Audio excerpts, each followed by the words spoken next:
प्रिय दर्शकों, आप सबका स्वागत है हमारे YouTube चैनल पर।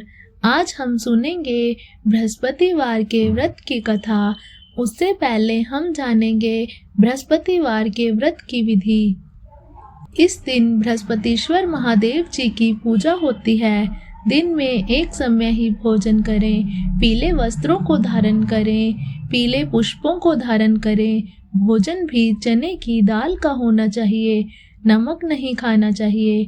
पीले रंग का फूल, चने की दाल, पीले कपड़े तथा पीले चंदन से बृहस्पति देवता की पूजा करनी चाहिए। पूजन के पश्चात कथा सुननी चाहिए।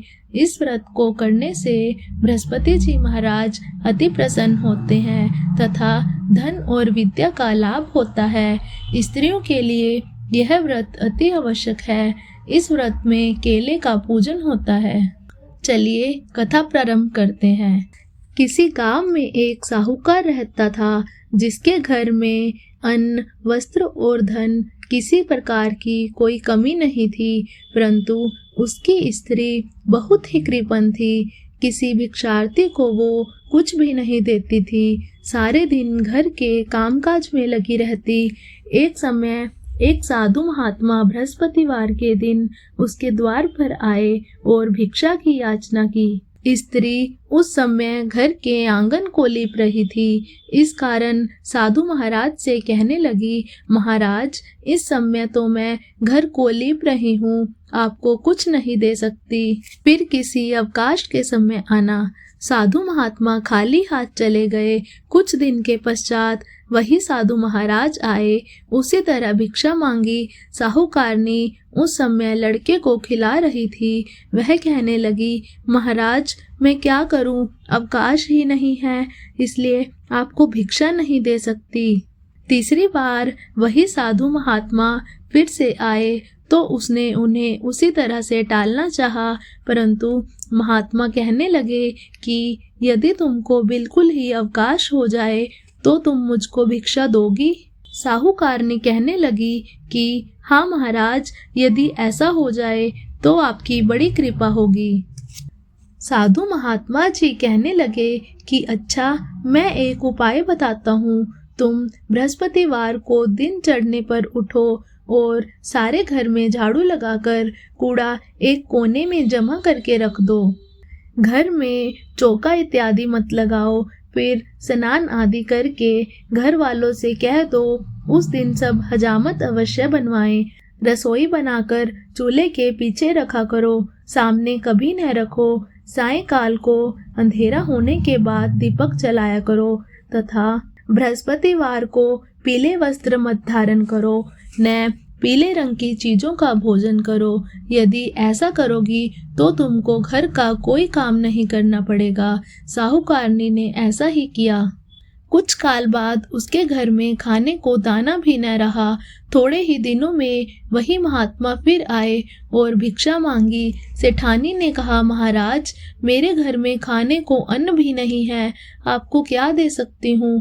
तब महात्मा ने कहा कि जब तुम्हारे घर में सब कुछ था तब भी तुम कुछ नहीं देती थी। अब पूरा पूरा अवकाश है, तब भी कुछ नहीं दे रही हो। तुम क्या चाहती हो, वह कहो। तब सेठानी ने हाथ जोड़कर प्रार्थना की, महाराज, अब कोई ऐसा उपाय बताओ कि मेरे पहले जैसा धन धान्य हो जाए। अब मैं प्रतिज्ञा करती हूँ कि जैसा आप कहेंगे वैसा ही करूँगी। तब महात्मा जी ने कहा, बृहस्पतिवार को प्रातःकाल उठकर स्नान आदि से निवृत्त होकर घर को गोबर से लीपो तथा घर के पुरुष हजामत न बनवाएं। भूखों को अन्न जल देती रहा करो। ठीक सायंकाल दीपक जलाओ। यदि ऐसा करोगी तो तुम्हारी सब मनोकामनाएं भगवान बृहस्पति जी की कृपा से पूर्ण होंगी। सेठानी ने ऐसा ही किया और उसके घर में धन धान्य वैसा ही हो गया जैसा कि पहले था। बृहस्पतिवार की दूसरी कथा। एक दिन इंद्र बड़े अहंकार से अपने सिंहासन पर बैठे थे और बहुत से देवता, ऋषि, गंधर्व, किन्नर आदि सभा में उपस्थित थे। जिस समय बृहस्पति जी वहां पर आए तो सब के सब उनके सम्मान के लिए खड़े हो गए, परंतु इंद्र गर्व के मारे खड़ा न हुआ। यद्यपि वह सदैव उनका आदर करते थे। बृहस्पति जी अपना अनादर समझते हुए वहां से उठकर चले गए। तब इंद्र को बड़ा शौक हुआ कि मैंने गुरु जी का अनादर कर दिया, मुझसे बड़ी भारी भूल हो गई। गुरु जी के आशीर्वाद से ही मुझको यह वैभव मिला है, उनके क्रोध से यह सब नष्ट हो जाएगा, इसलिए उनके पास जाकर उनसे क्षमा मांगनी चाहिए। ऐसा विचार कर इंद्र उनके स्थान पर गए। जब बृहस्पति जी ने अपने योग बल से यह जान लिया कि इंद्र क्षमा मांगने के लिए यहाँ पर आ रहा है, तब क्रोधवश उससे भेंट करना उचित न समझकर बृहस्पति देव अंतर्धान हो गए। जब इंद्रदेव ने बृहस्पति जी को न देखा तो वह निराश होकर वापस लौट आए। तब दैत्यों के राजा वृषवर्मा को यह समाचार मिला। उसने अपने गुरु शुक्राचार्य की आज्ञा से इंद्रपुरी को चारों तरफ से घेर लिया। गुरु की कृपा न होने के कारण देवता हारने लगे। तब उन्होंने ब्रह्मा जी को विनय पूर्वक सब वृतांत सुनाया और कहा कि महाराज, दैत्यों से किसी प्रकार हमारी रक्षा कीजिए। तब ब्रह्मा जी कहने लगे कि तुमने बड़ा अपराध किया है, जो गुरुदेव को क्रोधित कर दिया। अब तुम्हारा कल्याण इसी में हो सकता है कि त्वष्टा ब्राह्मण का पुत्र विश्वरूप बड़ा तपस्वी और ज्ञानी है, उसे अपना पुरोहित बनाओ तो तुम्हारा कल्याण हो सकता है। यह वचन सुनते ही इंद्र त्वष्टा के पास गए और बड़े विनम्र से बोले कि आप हमारे पुरोहित बनिए, जिससे हमारा कल्याण हो। तब त्वष्टा ने उत्तर दिया कि पुरोहित बनने से तपोबल घट जाता है, परंतु तुम बहुत विनती कर रहे हो, इसलिए मेरा पुत्र तुम्हारा पुरोहित बनकर तुम्हारी रक्षा करेगा। विश्वरूप ने पिता की आज्ञा से पुरोहित बनकर ऐसा यत्न किया। हरि इच्छा से इंद्र वृषवर्मा को युद्ध में जीतकर अपने इंद्रासन पर स्थित हुआ। विश्वरूप के 3 मुख थे। एक मुख से वह सोमपल्ली लता का रस निकाल पीते थे, दूसरे मुख से वह मदिरा पीते और तीसरे मुख से अन्न आदि भोजन करते थे। इंद्र ने कुछ दिन उपरांत कहा कि मैं आपकी कृपा से यज्ञ करना चाहता हूँ।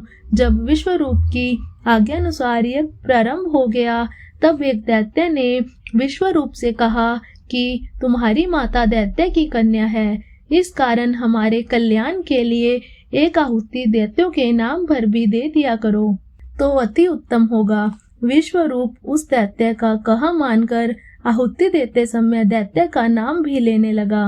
इसी कारण यज्ञ करने से देवताओं का तेज नहीं बढ़ा। इंद्र ने जब यह वृतांत जाना तो क्रोधित होकर विश्वरूप के 3 सिर काट डाले।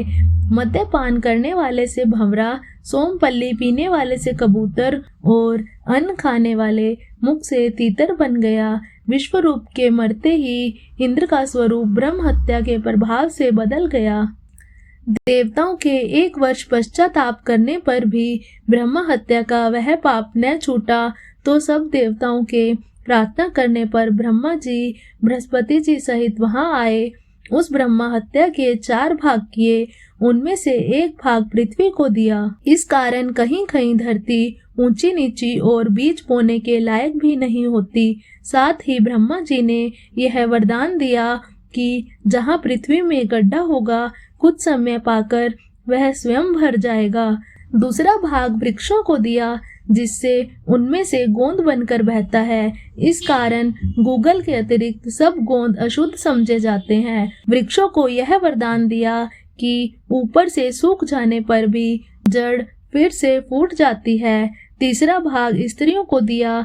इसी कारण स्त्रियां हर महीने रजस्वला होकर पहले दिन चंडालिनी, दूसरे दिन ब्रह्मघातिनी, तीसरे दिन धोबिन के समान रहकर चौथे दिन शुद्ध होती हैं। और संतान प्राप्ति का उनको वरदान दिया। चौथा भाग जल को दिया, जिससे फेन और सिवाल आदि जल के ऊपर आ जाते हैं। जल को यह वरदान मिला कि जिस चीज में डाला जाएगा वह बढ़ जाएगी। इस प्रकार इंद्र को ब्रह्म हत्या के पाप से मुक्त किया। जो मनुष्य इस कथा को पढ़ता या सुनता है, उसके सब पाप बृहस्पति जी महाराज की कृपा से नष्ट होते हैं। बृहस्पतिवार की आरती। जय जय आरती राम तुम्हारी, राम दयालु भक्त हितकारी, जनहित प्रकटे हरिव्रत धारी, जन प्रहलाद प्रतिज्ञा पारी। द्रुपद सुता को चीर बढ़ायो, गज के काज पया दे धायो, 10 सिर छेदी 20 भुज तोरे, 33 कोटि देव बंदी छोरे। छत्र लिए सर लक्ष्मण भ्राता, आरती करत कौशल्या माता, शुक शरद नारद मुनि ध्यावे, भरत शत्रुघ्न चवर डुरावे। राम के चरण गहे महावीरा, ध्रुव प्रहलाद बाली सुरवीरा, लंका जेते अवध हरि आए, सब संतन मिली मंगल गाए। सिया सहित सिंहासन बैठे रामा, सभी भगत जन करे प्रणामा। जय हो बृहस्पति महाराज की।